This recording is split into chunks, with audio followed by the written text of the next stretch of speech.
Voilà, si vous permettez, je vais présenter le GAPCM en tant que groupement d'abord.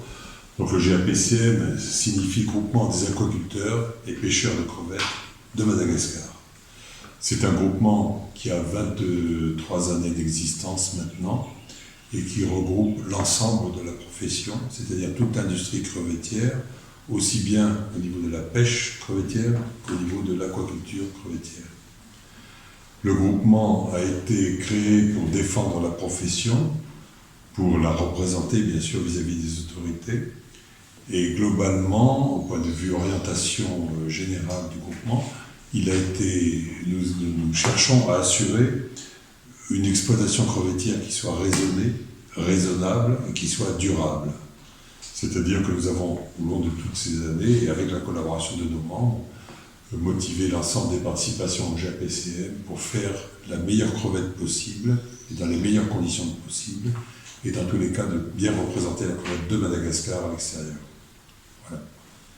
Maintenant, chacun des membres qui m'entourent peut peut-être se présenter. Oui, Manassé Verkoutso, je suis membre de la direction du groupe UNIMA. Le groupe UNIMA a 3 sociétés qui sont membres du GAPCM. La société aquaculture de la Mahazambe, qui est une société d'aquaculture de crevettes dans la baie de la Mahazambe. La société Nouvelle Aquaculture de crevettes de Pesselambi, qui est une société d'aquaculture également, mais qui travaille un peu plus au sud, du côté de Pesselambi, et les pêcheries de Moussipé, qui est une société de pêche crevettière, qui pêche donc dans le canal de Mozambique des crevettes sauvages. Je représente donc le groupe UNIMA au sein du GAPCM, avec d'autres personnes également, mais qui ne sont pas présentes aujourd'hui. Marisa Demapian, je suis la directrice déléguée de Ozo Farming Les Gambas de Lancarne. C'est une société basée dans le nord de Madagascar, aquaculture de crevettes. Nous sommes certifiés AB, agriculture biologique de l'Union européenne.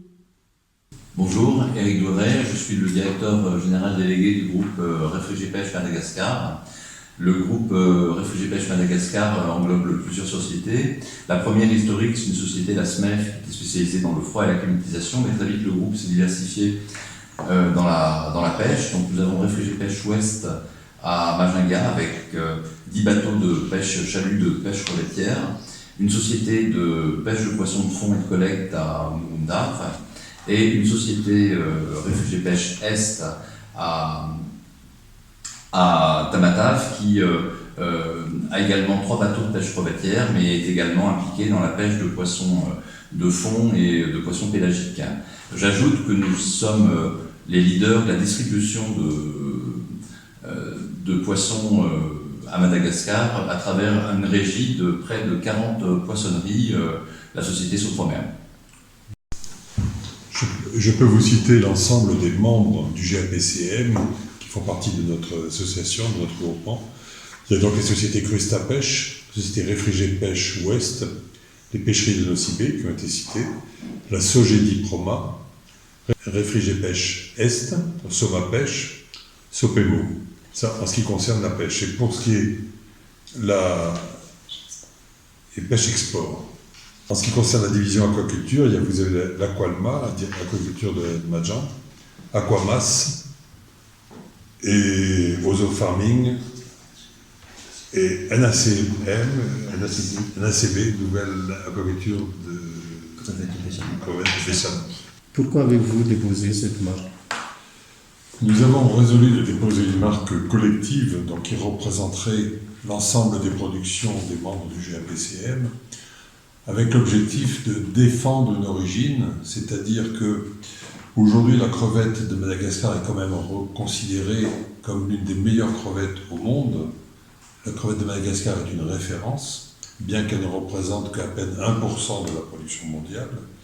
Donc nous avons résolu au sein du GAPCM de défendre cette origine, et pour cela de regrouper l'ensemble des membres derrière un logo, derrière une image visuelle que l'on pourrait promouvoir à l'extérieur, qu'on pourrait avancer sur nos emballages, nos entêtes de lettres, partout où il le faudrait, encore une fois pour garantir l'origine du produit. Ok. Tant que vous utilisez déjà cette marque, Et quelles sont vos expériences lors de l'utilisation ou de l'exploitation de cette marque à Madagascar ou à l'étranger? Quelles sont vos Oui. expériences, les retours, etc. Oui, écoutez, nous devons dire que la démarche est assez récente, elle remonte à peine il y a 2 ans, donc elle est encore en phase de mise en place auprès de certains de nos membres, mais cependant nous l'avons également divulgué et nous l'avons également présenté aux autorités malgaches, qui jusqu'à présent, aussi bien notre ministère que les autorités en général, sont très réceptifs et très positifs quant à la démarche de cette marque. Donc nous n'avons pas encore de retour, nous sommes vraiment en phase d'implantation de la marque. Oui, mais est-ce que vous prévoyez des évolutions ou des changements à propos de cette marque? Alors, bien sûr, tout est perfectible, en particulier notre logo qui avait été élaboré au tout début va faire l'objet d'une amélioration. Nous avons contacté tous les services commerciaux et de promotion de nos membres et des distributeurs pour travailler sur un logo qui serait plus visuel, qui serait plus offensif, qui serait plus visible. Donc c'est en cours, nous allons améliorer la présentation du logo. Et de là, l'ensemble des membres jugera chacun à son niveau quelle est la meilleure manière de l'utiliser. Ok, je vous remercie. Concernant les perspectives, est-ce que vous envisagez d'opter pour votre matière de propriété industrielle, autre que les marques collectives, pour protéger votre exportation de crevettes? Oui, la démarche, encore une fois, l'instauration d'un logo crevettes de Madagascar a été le premier pas. Nous visons, à plus ou moins long terme, dès que possible, à la création d'une IGP, d'une indication géographique protégée, qui permettrait vraiment d'assurer une protection efficace de l'origine Madagascar. Donc ça fait partie d'une deuxième étape que nous entendons engager dès que possible. Est-ce que vous avez des conseils pour encourager les autres entités ou organismes à protéger leur marque ou à exploiter leur marque? Écoutez, oui, pour nous, bien sûr, nous ne sommes pas les seuls à avoir fait cette démarche, mais cette démarche nous paraît importante dans le cas de Madagascar, où aujourd'hui, avec la mondialisation, nous sommes tous face à des concurrences, en particulier à l'export, très agressives. Et donc, il est vraiment utile et intéressant de protéger l'origine et de s'unir justement pour protéger une origine malgache. Et c'est vraiment le but de notre démarche et la motivation profonde. Donc on encourage d'autres secteurs à le faire. Encore une fois, il faut que Madagascar, qui a de bons produits, fasse valoir, fasse reconnaître son origine à l'extérieur. Ok. Est-ce que vous avez encore d'autres choses à ajouter ou les sentiments pour les... Je pense qu'on peut peut-être encore insister sur le fait que nous avons vraiment quelque chose à protéger, puisque pour l'aquaculture, l'aquaculture qui s'est développée à Madagascar a choisi les plus hautes références et les plus hautes certifications, les plus exigeantes, et s'est développée dans ce sens-là, et que la pêche est organisée selon un modèle très vertueux qui permet aux entreprises d'adapter leur effort de pêche à la ressource. Donc aussi bien pour l'aquaculture, la crevette aquaculture que pour la crevette de pêche, on s'est développé et nous sommes développés tous sur des modèles très vertueux, tant du point de vue de la préservation et de la durabilité de la ressource, que de la façon dont ces sociétés sont gérées, et la prise en compte du facteur humain est également très importante. Ça, voilà. Non, juste rajouter le fait que les membres du GAPCM ont mis tout pour obtenir les meilleures certifications au monde. Et il est peut-être aussi bon de savoir que les crevettes de Madagascar, notamment les crevettes produites par le groupe Unima, sont les premières crevettes qui ont obtenu une certification label rouge au monde, ce qui est quand même une gage de qualité exceptionnelle par rapport à l'ensemble de crevettes qui sont mises sur le marché mondial. Je rajoute un petit peu par rapport aux eaux farming, donc, qui a l'agrément biologique européen. Effectivement, c'est pas facile d'avoir un agrément biologique, puisque nous sommes audités 2 fois par année, et c'est très difficile de le maintenir tant qu'on n'est pas performant donc, par rapport au cahier des charges qu'on doit suivre donc pour maintenir cet agrément bio.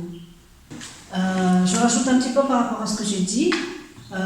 Osofarmine est le pionnier de l'agrément biologique dans le monde entier. Donc, et effectivement, après nous, il y avait certaines viticultures qui ont suivi notre chemin.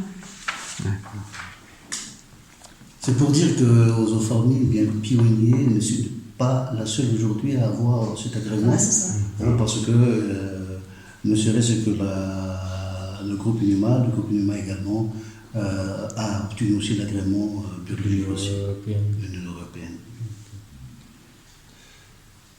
Bon. J'ajouterai en terminant que la crevette malgache et le secteur crevettier malgache a souvent été cité en exemple, à l'extérieur au point de vue international, comme un modèle de gestion responsable, de gestion durable et de gestion vraiment tenant compte de l'environnement, de la qualité du produit, de l'environnement, d'assurer la qualité de produit dans un environnement durable. Donc ça reste aujourd'hui notre leitmotiv. Et nous avons voulu, donc, par cette étiquette crevette de Madagascar, afficher notre détermination depuis 50 ans que l'exploitation crevettière existe à Madagascar. Si aujourd'hui la crevette de Madagascar est reconnue à l'extérieur, c'est parce que les membres du groupement ont travaillé en permanence pour assurer la meilleure qualité et la meilleure traçabilité. Il est peut-être également nécessaire de souligner qu'il n'y a pas que les certifications de produits, il y a aussi des certifications de bonnes pratiques.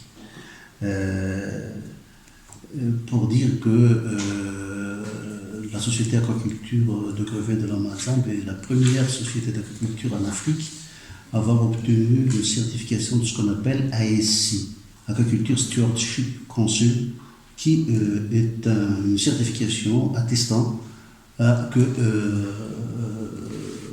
l'unité d'aquaculture respecte bien les normes environnementales, les normes socio-sociales également, dans le cadre d'une exploitation durable en matière d'aquaculture de crevettes. Oui, la position du logo sur les produits finis qui sont distribués à l'extérieur n'est pas encore effective du fait que nous allons améliorer encore la présentation du logo. Mais c'est ce qui est prévu dans l'optique générale de l'instauration de cette marque collective. Donc plus tard, vos clients qui vont vendre les crevettes à l'étranger, par exemple aux États-Unis, en France, vont poser votre logo sur le produit. Tout à fait, et cela amène le consommateur à connaître que cette crevette a été produite à Madagascar et a été produite par un membre du GAPCM, puisque le logo doit être utilisé uniquement par les membres du GAPCM ou leurs distributeurs. Donc,